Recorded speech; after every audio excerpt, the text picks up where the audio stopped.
Inaayos ni Isabel ang mga damit niya. Tinutulungan siya ni Aleli sa pagliligpit ng mga damit at isa-isang inilalagay sa loob ng maleta.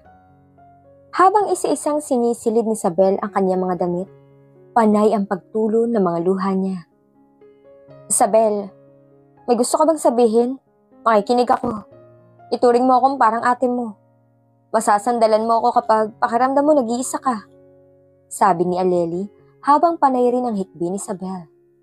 Sobrang nalulungkot siya sa mga nangyayari sa mag-asawa. Pwede pa sigurong ayusin nilang problema? Hindi palaging sagot ang paghiwalay sa tuwing mayroong hindi pagkakaunawaan. Pinakawalan ko na yung lalaking pinapangarap ko. Nag-iisang lalaking minahal ko bukod sa papa ko. I love him so much. Until now, nasasaktan ako.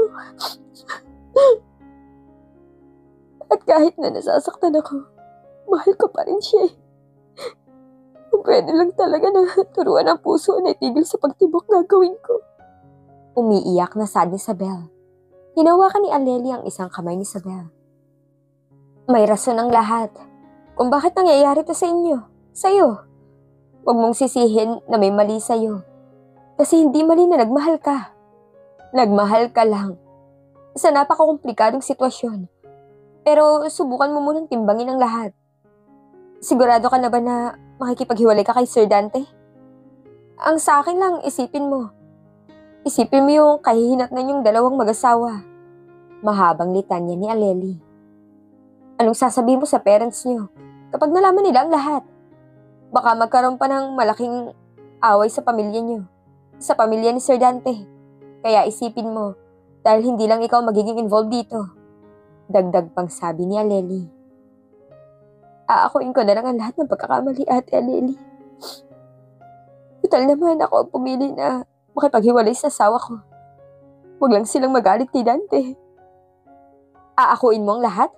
Pero paano ka? Mahal mo nga talaga si Sir Dante. Wala kang hindi kayang gawin para sa kanya. Napangiti si Isabel ng pilit. Hindi lang mahal. Mahal na mahal niya si Dante. At siya lamang ang lalaking mamahalin niya. O siya, tapusin na natin to.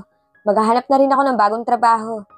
Dahil alam ko kapag umalis ka na dito, mawawalan na rin ako ng trabaho. Sabi niya, Lely. Kung inaalala mo magiging trabaho mo, ate, pwede kang sumama sa akin sa bahay. Matutuwa ako kung tatanggapin mo. Ayoko rin na iwanan ka na walang mapapasukan ng trabaho. Alok ni Isabel. Hindi umuwi ng bahay si Dante. Naghihintay si Isabel kung magkakausap pa sila sa huling sandali. Para makapagpaalam na rin siya. Pero walang Danteng lumitaw. Naiintindihan din naman niya na nasasaktan ito kagaya niya. Nagpaalam na muna si Aleli na uuwi muna sa kanila sa probinsya. Tapos, susunod siya roon sa bahay nila para doon na siya magtrabaho. Nagpalinga-linga si Isabel sa buong kabahayan.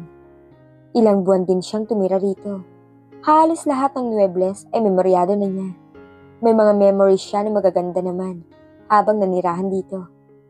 Ito na ang huling araw na makikita niya muli ito. Kanina sa kwarto halos maubos ang luha niya kakaiyak.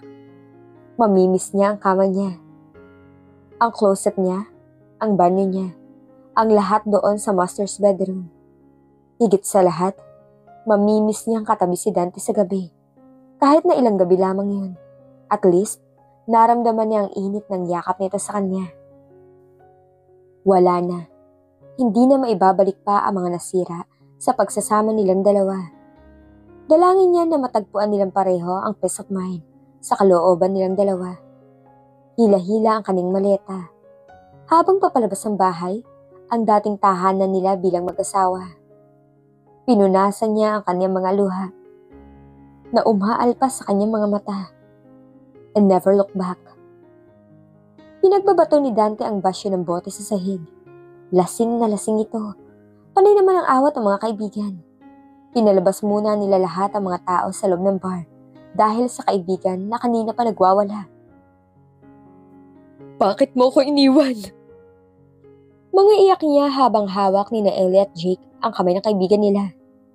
Pare, tama na yan. Kahit nabasagin mo lahat ng mga bote sa bar, hindi mo na may babalik pa ang asawa mo sa bahay niyo. Awat na sabi ni Ellie. Napalingon si Dante, nahilam ng luha ang mga mata. Bakit niya ako binitawan? Kumakapit pa ako at umaasa na maayos kong problema ko. Kakainis ka talagang awa ka. Nang dahil sa iyo nasira ang buhay ko. Pare, yung bunganga mo naririndi na ako sa iyo eh. Atungal ka ng atungal dyan. Bakit naman kasi hindi mo kumbinsihan niyang asawa mong huwag umalis? Naiinis na sita ni Jake. Paano nga? Iniwan na nga ako ni Isabel. Mahal na mahal ko si Isabel. Mahal na mahal ko ang asawa ko. Yung babae na yan, yung ava na yan. Nagtitino ako para sa asawa ko pagkatapos ganito pa. I hate this life! Halika na nga, ihatid ka na namin sa bahay niyo. Baka maabutan mo pa si Isabel. Aya ni Ellie. At akmang hahawakan niya ang braso ni Dante nang pigilan siya nito. Kaya kong maglakad. Hindi ako baldado. Bulyaw na tanggi ni Dante. Napailing na lang ang dalawa. Sige nga, tingnan ko nga kung makakapaglakad ka pa. Irita rin sabi ni Jake. Sinubukan naman ni Dante na maglakad. Napamura si Dante nang matumba siya. Mabilis naman siyang inalalay ng dalawa. Tatanggi pa kasi. Inis na sad ni Ellie. No, hindi masakit. Alam niyo ba kung ano na mas masakit? Yung iniwan ka ng asawa mo na hindi mo masabi ang lahat. Walang namamagitan sa amin ni Ava. Kahit pa siya inses na may mangyari sa amin. Umiling-iling pa ng ulo si Dante. I will never touch any woman except my wife. My beautiful wife and my life. Pero iniwan niya ako mga pare ko. Dagdag na sabi nang umiiyak na si Dante. Ilang beses na ba namin naririnig yan? Ulit-ulit na Dante Hindi mo ba kasi sinabi ang lahat para naman naliwanagan si Isabel? Baka nga matulungan ka pa niya Angal naman ni Jake. Alam niyo naman di ba ang lahat? Ikinuwento ko na sa inyo ang buong detalye. Pinigilan ko naman na huwag nang umalis si Isabel Pero, mas pinili niya na umalis kaysa sa magstay sa buhay ko. Tugon ni Dante. Kaya ayoko pa mag-asawa Stay single and happy. Ani Ellie. Kapag ikaw na in love sa asawa mo at iniwan ka rin. Pagtatawanan na lamang kita Ellie. Tandaan mo yan. Banta pa na sabi ni Dante. Napaismid na lang si Ellie. Dinala nila ang kaibigan sa loob ng kwarto nila mag-asawa. Nang makapasok, ay inhiga nila ito sa kama. Ano, iwanan ba natin si Dante? Walang kasama siya rito, umalis na si Isabel. Tanong ni Jake. Iyaan mo siya. Kasalanan naman niya yan Kung bakit nangyayari ang mga to. Kung mahal niya ang asawa niya, dapat hindi siya naglihim. Tingnan niyo, ilang buwan pa lang sila nagsasama ng asawa niya. Nilayasan kaagad siya. Miserable na ang buhay niya. Hayaan mo maging miserable ang kaibigan natin? Tanong ni Jan. Hindi sa ganun. Alam ko na kaya ni Dante na ayusin ang lahat. Mahal niya si Isabel. Ipakita niya na mahal niya talaga si Isabel. At yung nga ba na yun? Alam kong dadating ang oras na mabubukan natin ang babae na yun. At kapag nangyari yun, magtago na siya sa sayo ng nanay niya. Mahabang sagot ni Ellie. Si Ava ang punot dulo ng pagdurusa ng kanilang kaibigan. Dahil sa pambablackmail nito kay Dante, ay sinusunod naman ito ng kaibigan nila. Ngunit di na sana hahantong sa malalang sitwasyon kung ginawan agad ng paraan ni Dante. Nagpadala siya sa pananakot, kaya kailangan nitong makaisip ng paraan para mapabalik ang asawa nito sa bahay nila. Tumulo ang luha ni Dante. Naririnig niya ang lahat ng mga sinasabi ng mga kaibigan niya. Wala siyang lakas sa tumayo dahil sa kalasingan. Naggupo na ang katawan niya sa sobrang kalasingan at nakatulog. Kinabukasan nagising si Dante na masakit ang ulo. Bigla, naalala niya ang asawa niya. Nagpalingali-nga siya sa kabuuan ng bedroom. Ang kwarto nila mag-asawa, ganun pa din ang ayos, walang naiba. Except sa wala na sa loob ang asawa niya. Hindi niya alam kung paano magpapatuloy ang buhay niya ngayon na iniwan na siya ni Isabel. O kailangan pa ba niyang ituloy ang buhay niya? May silbi pa ba ang buhay niya ngayon? May katuturan pa ba sa kanya ang lahat ng meron siya? Ang maraming pera, malaking bahay at mga magagarang sasakyan. Walang silbi ang lahat ng yun kung wala ang pinakamamahal niyang si Isabel.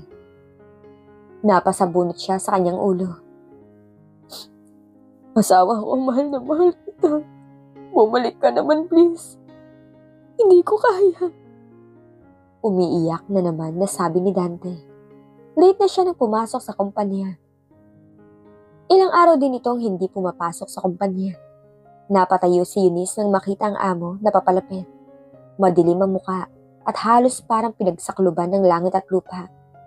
Ang tie nito hindi nakaayos. Ang polo nitong gusot-gusot. Hindi na niya nakilala ang amo niya. Ganito ba ang lalaking iniwan ng asawa?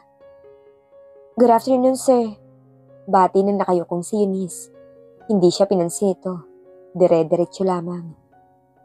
Ibinagsak ni Dante ang sarili sa upuan. Niluwagan ang tie at tinanggal. Wala sa trabaho ang utak niya. Bakit kailangan pa niya magtrabaho kung wala nang rason ang lahat ng pagsisikap niya? Sir, may bisita po kayo, sabi ni Eunice. Sino na naman? Ayoko na tumanggap ng bisita rito sa opisina ko. Kaya palisin mo na yung bisitang sinasabi mo. Malakas na sigaw ni Dante. Natakot naman si Eunice sa malakas na sigaw nito. Pero sir, hindi na niya natapos ang sasabihin nang pumasok ang ayaw na bisita ng amo niya. Kinakabahan sa among halos galit na galit ang muka nang makita si Ava. Honey, iniiwasan mo na ba ako? Bungad na tanong ni Ava habang lumalapit kay Dante. Sininisan ni Dante ang sekretarya. Why would I do that? Wala naman tayong relasyon. Hindi ka na ba kontento na iniwan ako ng asawa ko, Ava? Please, stay away from my life. I will not do that. Wala ka pa rin magagawa dahil mawawala ang lahat ng pinaghirapan ng parents mo at ng papa ng mahal mong asawa kapag kumilos sa mga kamay ko. Tugon na banta ni Ava. Hindi naman ako natatakot sa mga pananakot mo. Ngayon pa na nawala ng asawa ko sa buhay ko, do you think may takot pa akong maghirap? Kahit naman anong pagpapabagsak ang gawin mo sa akin, hindi mo pa rin ako makukuha. Kaya sumuko ka na lang, Ava. No, bakit ko naman gagawin yun? Kung malapit ka na mapa sa akin. May ding sabi ni Ava. Ang lakas talaga ng loob niya na ariin si Dante. Sa lahat ng lalaki, kay Dante lamang siya hirap na makuha. Kailan kayo magpa-file ng annulment case? Kayo ni Isabel. Bigay mo na lamang sa akin ang papel at ako na bahalang umayos para mabilis na maaprubahan sa korte. Napatiim ng bagang si Dante. Hindi ako magpa-file ng annulment. Mananatiling asawa ko si Isabel at wala ka na magiging habol pa sa akin. Well, kung yan ang pasya mo. Basta huwag ka magsisisi kapag may nangyaring masama sa buong pamilya ni Isabel o sa pinakamamahal mong asawa. Blackmail? Wala ka namang ginawa kundi i-blackmail ako. Sa tingin mo, kapag nakuha mo ako, makukuha mo na rin ang puso ko? Never, Ava. Dahil kay Isabel lamang tumitibok. Kala mo kung gusto makuha, sumagot ka! Hindi na nakapagtimpi si Dante. Kung matatakot siya sa mga pananakot ni Ava, lalo lamang masisira ang buhay niya. Honey, paliligayahin kita at ako paliligayahin mo. Huwag mong ipakita ang bad side mo sa akin dahil hindi ako matitinag sa gusto ko. Akin ka at akin ka lamang. Tanda mo yan, Dante. Nakatulog si Dante sa sofa habang nagkalat ang mga basyo ng bote sa sahig. Uminom na naman ito magdamag. Napabayaan na niya ang kumpanya. Ang daddy na muna niya ang pansamantala na humahawak nito dahil sa kawalan ng gana ni Dante sa pagtatrabaho. Dante, anak, gumising ka. Tapik ni Nieves sa pisngi ng nag-iisang anak. Nagmulat ng kanyang mga mata si Dante at umupo. Umupo rin si Nieves sa tabi ng anak. Mom, what are you doing here? Pinababayaan mo ng sarili mo. Nag-aalala kami ng daddy mo. Kaya pinapuntahan ka niya sa akin dito sa bahay mo. May concern pala ang daddy niya sa kanya. Palagi na lamang na mali ang napapansin nito. Kaya halos isubsob niya ang sarili sa pagtatrabaho at pag-aaral para naman ma-impress ito at maging proud sa kanya. I don't know kung kaya ko pa po. Hindi ko kaya humarap sa inyo ni Daddy. At sa lahat ng tao. Sirang-sira ng pagkatao ko, Mommy. I'm a failure. Yun naman ang lagi sinasabi ni Daddy, di ba?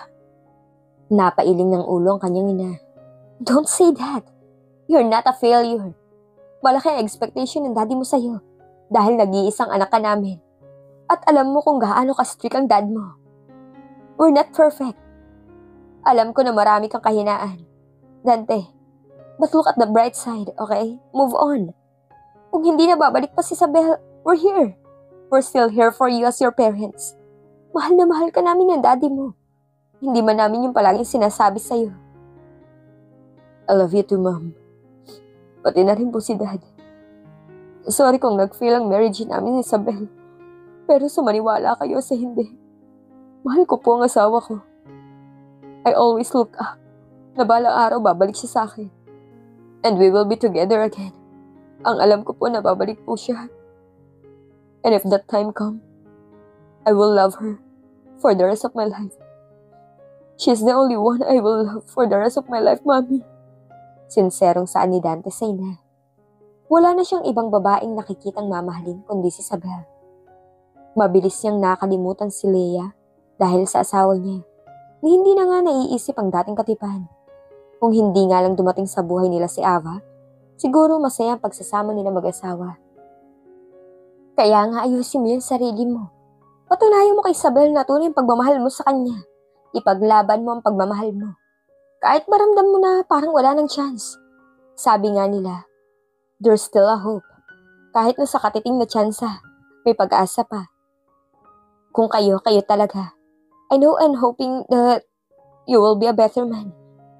Lalong-lalo na sa lahat ng nangyari sa buhay mo ngayon. Nakangiting wika ni Nieves. Sa tingin niya tuluyan ng nagbago ang anak. Hindi na to kagaya noong hindi seryoso sa isang relasyon. Lahat nga naman nakakahanap ng katapat. Thanks, Ma'am. Tumaas ka na't maligo. Ilang araw ka na bang hindi naliligo, Dante? Naghalo ng amoy pawis, pabango at alak sa katawan mo. Si Ma'am naman. Napakamot ng ulo si Dante. Nahihiyang tumingin sa mami niya. Ilang araw na nga ba? Simula nang huminto ang mundo niya. Go and take a shower. Bilis na. Bumaba ka na lang at handa ng pagkain mo. Taboy na sabi ni Nieves. Napapailing ito ng ulo. Kailan kaya matatapos ang paghihirap ng kalooban ng anak ko? Be strong, Dante. Mom is always here for you. Nasabi na lamang sa isip ni Nieves. Norman, pwede kaya na ipadala na lang muna natin si Isabel kay nanay sa probinsya? Naaawa na ako sa panganay natin eh.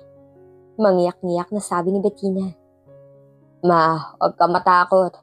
Andito lang naman tayo, handa sa anuman ang mangyayari. Hindi natin pababayaan si Isa. Very independent ni Isa natin. At strong woman ang anak natin yun. May tiwala ako na malalampasan niya ang lahat ng to. Pero ilang buwan na siya nagmumukmuk dito sa loob ng bahay. Ayaw niya lumabas. Ayaw niya rin makipag-usap sa mga kaibigan niya. Kahit ang magkwento ng totoong nangyari sa kanila ng asawa niya. Wala. Ayoko makita na nagdudusa si Isabel. Gusto ko ng pagsisihan na ginawa nating pamimilit na ipakasal siya sa anak ng Valdelion. Niyakap ni Norman ang asawa at inalo. Isabel stares for an hour to her cellphone. Picture nilang dalawa ni Dante habang tulog ito sa tabi niya. I miss you.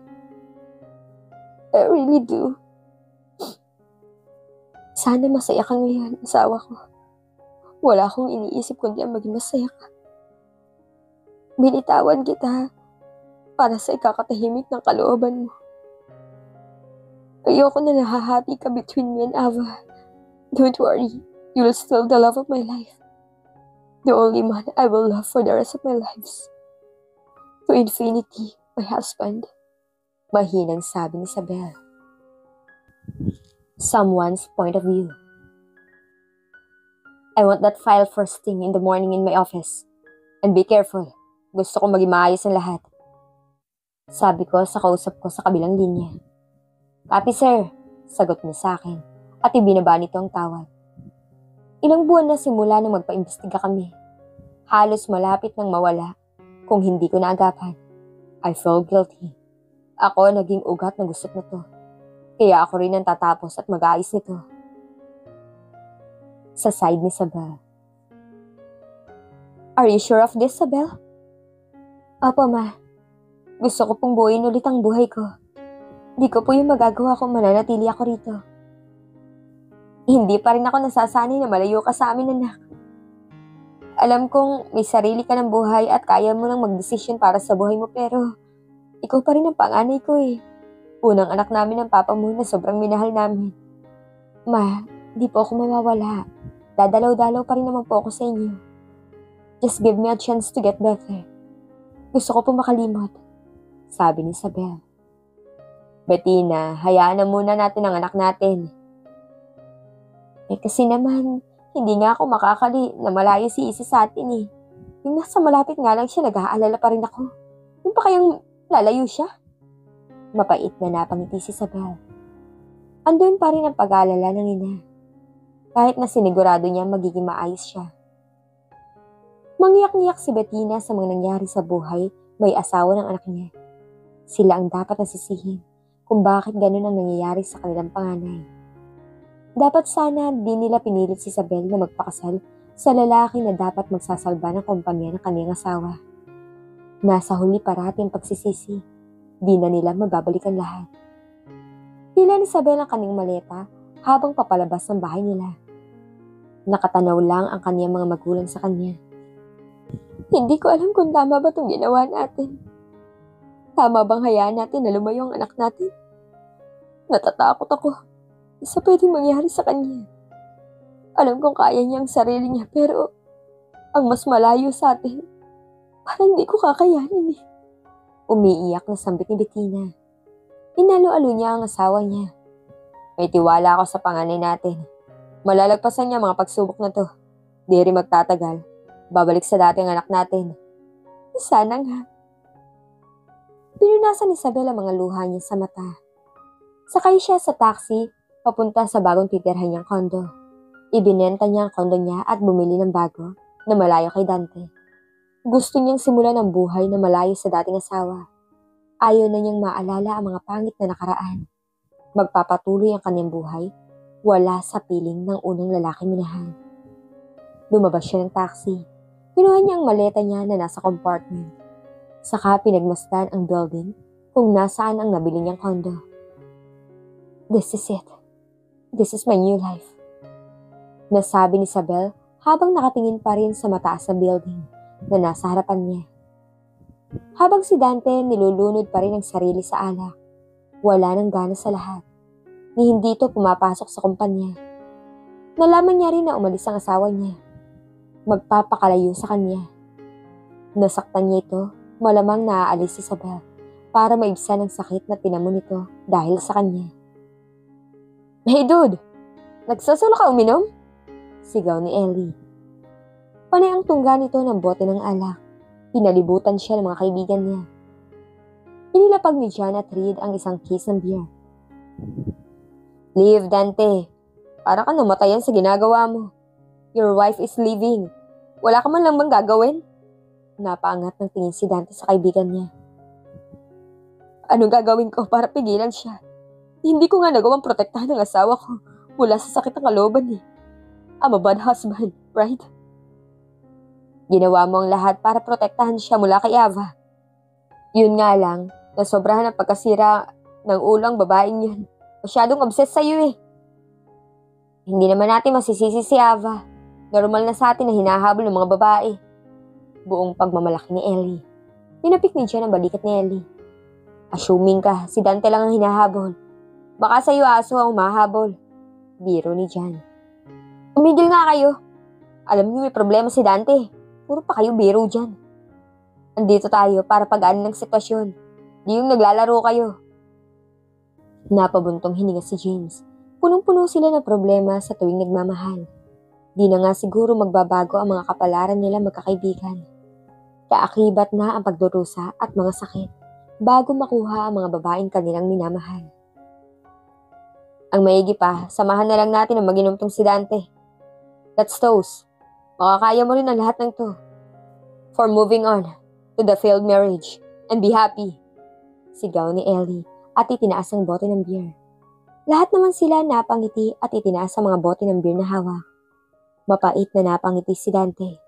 Paano siya makaka-move on? Tanging si Isabel lang ang kailangan niya. Ang asawa niya lang ang tanging babaeng mas minahal niya ng sobra. Nagmahal na siya noon. Akala niya, hindi yun mahihigitan. Pero mas masakit ang paghiwalay nila. Gabi na, di pa rin tapos sa paglilinis ng kanyang bagong condo si Isabel. Di na siya nagpalinis sa cleaners ng building. Kaya naman niya, para di na maalala na malayo siya sa kanyang pamilya. Di pa rin maalis sa sistema niya ang mga alaala, ang mga ngiti malalakas na tawa ni Dante, ang mga pahaging nito noon. Life is always not easy. Hindi madaling maging masaya at di madaling makuha ang mga bagay na gusto natin. Lahat ng bagay ay kailangan mong paghirapan para maging masaya. May mga pagsubok at mga luha. Pipilitin niyang maayos ang buhay niya at bumangon mula sa sakit na nagpalugmok sa kanya. Makakaya niyang mag-isa na walang ibang aasahan kundi ang sarili niya. She will be a strong woman. Before a wife, and now, ex-wife of Dante Valdelian. 2 taon ang mabilis na lumipas simula nung ma-finalize ang annulment ni Dante at Isabel. Naging co-owner na lamang ang pamilya ni Isabel sa kumpanya na pag-aari nila at ibinigay ng papa ni Isabel ang pamamahala nito sa mga Valdelian. Nagpakalayo-layo na muna si Isabel noon na mga ilang buwan, malayo sa kanyang nakaraan. Sa naging buhay niya nung kasama pa si Dante. Masaya naman na naging buhay niya malayo sa piling ni Dante. She pursued being a freelance model. It's just a hobby na hindi niya sineseryoso. She transfers sa ibang university. Kahit pa 1 taon na lamang, ay gagraduate na rin siya ng kolehiyo. Isa, ano na? Tatanggapin mo ba? Tanong ng kanyang road manager. May ibinigay kasi na project para sa kanya at napapaisip siya dahil si Dante lang naman ang may-ari ng produkto na in-endorse niya. Walang nakakaalam ng nakaraan nilang dalawa. Hindi niya binubuksan sa publiko ang kanyang pribadong buhay, pati na ang kanyang buhay pag-ibig. Pwede ba bigyan mo muna ako ng time to think of it? Iritang sagot ni Isabel. Pine-pressure siya ni Rain para lamang niya tanggapin ang offer ni Dante. Iniiwasan na nga niya ito. Pinagtatagpo pa rin sila ng tadhana. She didn't even know na kasama pala ni James si Dante sa bakasyon nila sa Siquijor. At magkaibigan palang dalawang yun. Awkward nga nang makita niya ito after a year. Panay pang sunod sa kanya, feeling close. Kahit na tinutokso siya ng mga kaibigan niya, deadma siya sa dating asawa. She knew kung saan siya lulugar. At ang kanila ni Dante, matagal nang tapos. Winakasan na, 1 taon na ang nakakaraan. Nakalimutan mo na ba? Tanong ng utak niya sa kanyang sarili. Umiling-iling si Isa. Hindi niya makakalimutan ang mga nangyari noon, nung ipagpalit siya ni Dante sa iba. Nagbalik siya sa kanyang diwa nang magsalita si Rain. Ay nako Isa, para kang nagtampo sa bigas. Kapag tinanggihan mo ang offer ni Mr. Valdelion. Rain, may oras pa naman para mag-isipa. Saka, you know that I'm a busy person. And besides, hindi naman talaga ako full-time na modelo. Inis sa sagot ni Isa. She can't accept the offer. Lalo na at magiging katrabaho niya ito sa photoshoot. Dante insists to be her partner. Gusto talaga partner sila. Nananadya talaga, nakakainis. Galit na sabi ni Isa sa sarili. Napansin ni Isa na nagyuko ng ulo at halos ayaw humarap ni Rain sa kanya. May dapat ba ako malaman, Rain? Hindi ko gusto yung kinikilos mo. Kilala kita, Ricardo Makisig. Bulyaw ni Isa. Napaangat ng ulo si Rain. Yak ka, Day! Sabihin ba naman ang full name ko? May Ricardo bang mahaba ang buhok? At may red lipstick sa labi? Loka ka. Naimbiyer na ako sa iyo Ang wrinkles ko dumadami Anil ni Rain. Natawa naman si Isa. Allergy kasi si Rain sa pangalan niya. May junior pa yun sa dulo. Tell me na, Rain. May ginawa ka ba na hindi ko alam? Marahang tumango ng ulo si Rain at napangiwi. Napabuga ng hangin si Isa at nalaglag ang balikat niya sa pagkadismayado. She knew it. Malakas ang kutob niya. May kabalbalan ba naman na ginawa itong si Rain sa kanya? Sorry, Isa. The contract is finalized and you already signed it. Apologetic na sabi ni Rain. Oh, what do you mean? At paano ako nakapirma sa kontrata na hindi ko alam? You remember that Venice clothing line? They back out. And para hindi sila magbayad ng penalty, they transfer it on Vine International Company. Sister company pala sila at pag-aari rin ni Mr. Dante Valdelion. Sagot ni Rain. Napatampal si Isa sa sariling noo. You should tell me, Rain. Ako ang sasalang doon. Sana hindi ko nalang tinanggap ang Veni. Naiinis sa sambit ni Isa. Eh paano na? Hindi ka pwede mag-back out. Ready na ang location for photoshoot. Ikaw na lang hinihintay. Napasabunot sa ulo si Isa. I hate you, Dante Valdelion. Did she accept it? Tanong ni Dante sa kanilang manager ng Vine. Nakangiti itong tumango ng ulo. Yes, sir. Actually, Miss Wills kinda turned down the offer. We can file a case to her for the breaching of contract and she will pay 5 million pesos of penalty. I know hindi birong halaga yun para kay Isa. Sagot ni Miss Argieles, ang manager ng VIC na pag-aari ni Dante. Masyadong naging harsh ang tauhan niya, pero yun lamang ang maaaring gawin para tanggapin ni Isa ang offer niyang trabaho. Bakit niya ginagawa mga ito? Simple lang. Gusto niyang bumalik sa kanya ang dating asawa. Di nawala ang pagmamahal niya para kay Isa. Mas lalo pang lumakas.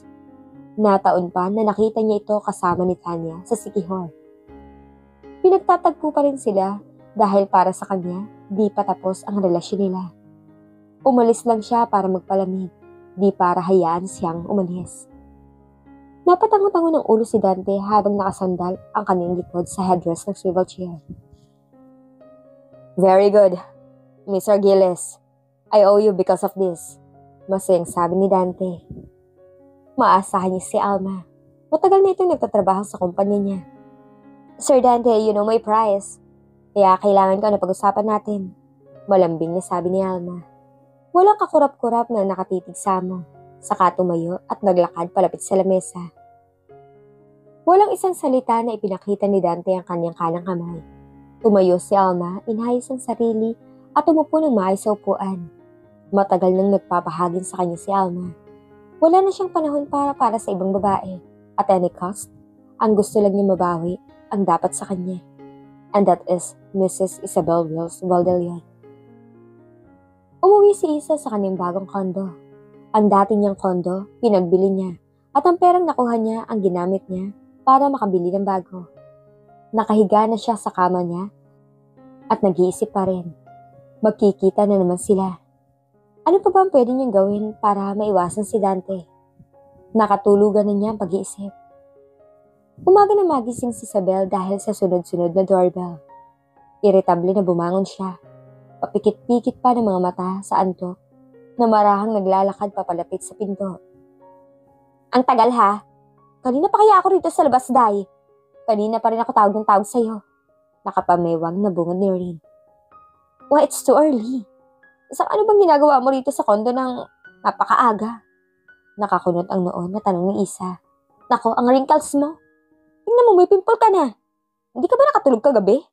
Bawal ka magpuyat. Bawal ang matatamis. Sobrang dami ng kinakain at oily foods, bawal ka rin. Rain murmured habang papasok sa kondo. Naupo si Rain sa sofa at inilabas ang kanyang makeup, brush, blower at kung ano-ano pang gagamitin niya para ayusan si Isa. Ano yan? Eh di makeup, ano pa? Hindi yan ang ibig kong sabihin. Gusto ko malaman kung bakit mo inilalabas ang mga gamit mo. Wala mo na akong commitment ngayong araw ah. Oh my God. Nakalimutan mo na ba? Bukas ang photoshoot mo. Bukas pa naman. Eh bakit ang aga mo maghanda? Kailangan mo ng maligo. Saka magbihis ka ng sophisticated and dress. I want you to stay calm, relax, and be beautiful. Kaya go, hurry up, double time. Pag-iba ni Rain ng usapan. Sandali lang, hindi mo naman sinasagot ang tanong ko eh. Mamaya ako na sasagutin. Kasi baka maliit pa tayo, kaya kumilos ka na muna, pwede? Okay, feel at home. Bahala ka lang dyan kung gusto mong kumain. Magluto ka, sabi ni Isabel. Ganito lang talaga sila mag-usap. Magkaibigan sila ni Rain. Bumalik ng kwarto niya si Isa at dire-diretsong pumasok sa loob ng banyo. Tiningnan ni Isa ang kanyang mukha sa salamin. Kaya isip mo yun kay Dante. Pero madali lang remedyohan ng pimple. Pero ang pagkikita niyo ulit ng ex-husband, parang mahirap remedyohan eh. Sita ng sariling utak. She remember, nung unang araw na naghiwalay sila ni Dante. Sobrang na-depress siya. Hindi siya makausap at hindi rin niya sinabi sa parents niya ang dahilan ng paghiwalay nila. Walang nakakaalam nito. Kaya in good terms pa rin ang papa niya at ang daddy ng dating asawa. Tinago niya ang kanyang nararamdaman sa lahat ng tao. Mas ipinakita niya ang ibang ugali niya, which is naging mainitin ang ulo, masungit, suplada, at sophisticated kung kumilos. Wala na ang mahinhin, pinong babae. Ito ang natutunan niya sa nakaraan, sa lalaking hindi niya inakala na matututunan niya mahalin. While they are married, sinabi niya bago sila ikasal ni Dante na bawal sila ma-inlove sa isa't isa. Pero siya ang mas naunang bumali nang napag-usapan nila. She allowed herself to fall in love deeper sa lalaking hindi naman talaga niya kilala ng lubusan. Kahit na marami na siyang nakikita, naging bulag pa rin siya sa katotohanan na niloloko lamang siya ng lalaking minahal niya. Masakit lang sa part niya na nagtiwala siya at hinayaan niya ang puso na magdikta kesa sa isip niya. I promise, it will never happen again. Never. Pangako ni Isa sa sarili habang nakapikit sa ilalim ng rumaragasang tubig mula sa shower. Suot niya ang isang v-neck long dress with slits sa gitna, kulay blue na tinornohan niya ng 5 inches heels. Mas lalo tuloy siyang tumangkad sa kanyang suot na heels. She is a model anyway, kaya sanay na siya sa matataas. Nakaangkla ang kanyang kamay sa braso na rin at inaalalayan siyang pumasok sa isang bulwagan. Venue kung saan idadaos ang press release ng VIC. She tried to calm herself at kumilos na parang normal. Even she want to run away from all the people in the event. Far away from Dante. Hindi na niya mapapayagan pa na masaktan ulit ng isang Dante Valdelion. Oh, our beautiful model is here. Sabi na nakaniting si Alma. Napatingin naman ang mga taong naroroon sa gawin ni Isa. Lahat humahanga sa gandang nakikita kay Isa Wells. Habang si Dante nilagok ang scotch na nasa kanyang baso nang makita ang asawa sa suot nito. Naguhurumentado na ang loob niya sa nakikitang paghanga ng ibang kalalakihan sa magandang katawan ng kanyang asawa. Don't make me crazy, asawa ko. Hindi mo magugustuhan kung anong gagawin ko sa'yo. Banta ni Dante sa isip habang tinititigan ang babaeng nagpapatibok pa rin ng puso niya hanggang ngayon. Let's start the press conference of our new product of BIC. Masayang sigaw ni Alma. Habang si Isa nakaupo na sa unahan at katabi niya si Dante. Hindi siya makagalaw. Pero matalas ang pakiramdam. Halos pigilin niya ang paghinga habang si Dante diretsyong nakatingin lamang sa mga taga-press. Sinong unang magtatanong? Tanong ni Alma sa mga press na nandun. Okay, from the guy in the front. You will be the one who will ask a question first. Tumayo ito, tinilapit ang mikropono sa bibig niya. To Miss Isa, we heard about the rumor about you and Kel Hizan. Anong level ng inyong relasyon ngayon? Diretsyong tanong nito kay Isa. Kel is an actor na nagpapakita ng interes kay Isa. Natigilan siya. Nanginginig ang kamay ni Isa habang nakapatong ang kamay sa kanyang lap. Don't think about him. Go and answer the question. Yeah, Kel is a nice guy and we used to hang out together often. Pero nothing serious. Alam niyo naman na masyadong abala ako sa lahat ng ginagawa ko. And I'm still studying. Last semester na and finally, I will be graduating after a few months. Diretsyong sagot ni Isa. Nice, Miss Isa. How about in the future? May pag-asa na ba si Kel sa puso mo? Maybe. Hindi ko po masasabi ang mangyayari sa hinaharap. Napakuyom si Dante ng kanyang palad. He didn't know may manliligaw na pala si Isa. One more question? Yung nasa dulo. Turo niya sa lalaking nagtaas ng kamay at tumayo. My question is to Mr. Valdelion. Pwede po ba naming malaman kung single pa kayo? Kinikilig na tanong nito. Ngumiti si Dante sa lahat. Lahat naman ay naghihintay ng sagot ni Dante at si Isa ay na-freeze. I'm not single and happily married. Ngiting-ngiti na sagot niya na wala masyadong detalye. Ay, ano ba yan? Wala na pala tayong pag-asa. Sabi ng isang naroon. Nagtawa na naman ang ibang nakarinig. Really? Not possible. Dahil hiwalay na naman na kami. Usal ni Isa sa isip.